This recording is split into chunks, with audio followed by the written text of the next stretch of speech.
오늘 우리에게 주신 하나님의 말씀은 고린도전서 15장 50절부터 58절까지입니다. 이 시간 함께 읽도록 하겠습니다. 형제들아, 내가 이것을 말하노니 혈과 육은 하나님 나라를 이어받을 수 없고 또한 썩는 것은 썩지 아니하는 것을 유업으로 받지 못하느니라.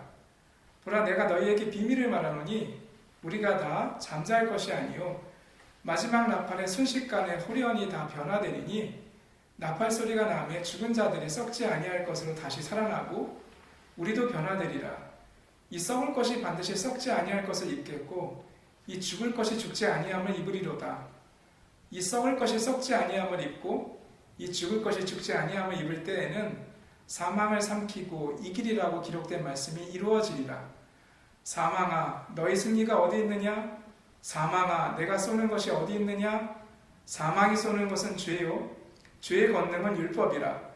우리 주 예수 그리스도로 말미암아 우리에게 승리를 주시는 하나님께 감사하노니, 그러므로 내 사랑하는 형제들아, 견실하며 흔들리지 말고 항상 주의 일에 더욱 힘쓰는 자들이 되라. 이는 너희 수고가 주 안에서 헛되지 않은 줄 알미라. 아멘. 고린도전서 15장은 부활장으로 알려져 있고 오늘 본문은 그 마지막입니다. 그래서 이 시간에는 여러분과 함께 죽음과 부활에 대해서 조금 나누려고 합니다. 오늘날 우리가 전보다 더 가깝게 느끼고 있는 게 있다면 병과 죽음에 대한 두려움입니다. 현대사회는 이 두려움을 잘 감추고 있었습니다. 전에 말씀드렸던 바 제가 독일양론에서 봉사한 적이 있었는데요. 나이 많으신 분들이 거동이 불편하시면 그곳으로 오시고 거기서도 이제 아프시면 병원에 가서 숨을 거두셔요. 죽음은 그곳에 잘 감추어져 있었습니다. 일상생활에서는 우리는 이를 보지 못하고 가능한 대로 건강을 열심히 유지하며 살기에 마치 영원히 살 것처럼 착각을 하게 됩니다. 그러나 현실은 과거보다 수명이 30-40년 늘어난 거에 불과합니다. 지금 전염병이 다가오자 감추어진 인간의 그 현실이 드러나고 있습니다. 저희는 잊지 말아야 합니다. 병과 죽음에 대한 사람의 대비책은 사실상 그렇게 큰 쓸모가 없습니다. 육체를 위해 여러 방법을 동원해서 젊음을 연장하려고 하지만 결국은 낡고 연약해져 갑니다. 성경은 오늘 본문에서 이에 대해 그렇게 말합니다. 혈과 육은 하나님 나라를 이어받을 수 없고 또한 썩는 것은 썩지 아니하는 것을 유업으로 받지 못하느니라. 혈과 육이 영원함을 입을 수 없다는 점에 대해서는 사람들도 잘 압니다. 그래서 좀비 영화가 유행이죠. 이 좀비란 뭡니까? 썩어야 하는 사람의 몸이 죽지 않고 일어서 있을 때의 모습을 상상해낸 겁니다. 영은 사라져버려서 짐승처럼 되었고 육은 부패한 상태입니다. 이 외에도 로봇인간, 냉동수면, 불사신, 도깨비, 저승사자, 육체를 계속 바꾸기, 늑대인간, 이런 죽음을 넘어서기 위한 많은 상상력이 현대의 신화들인 소설과 영화에 나타나고 있고 많은 사람들은 이에 심취해 있습니다. 하지만 인간의 객관적인 현실을 잘 아는 사람들은 그런 거 보지 않습니다. 대신에 둘 중에 하나를 선택하지요. 첫 번째, 생로병사. 태어나서 늙고 아파서 죽어감. 이를 자연현상으로 거부하지 않고 받아들이는 겁니다.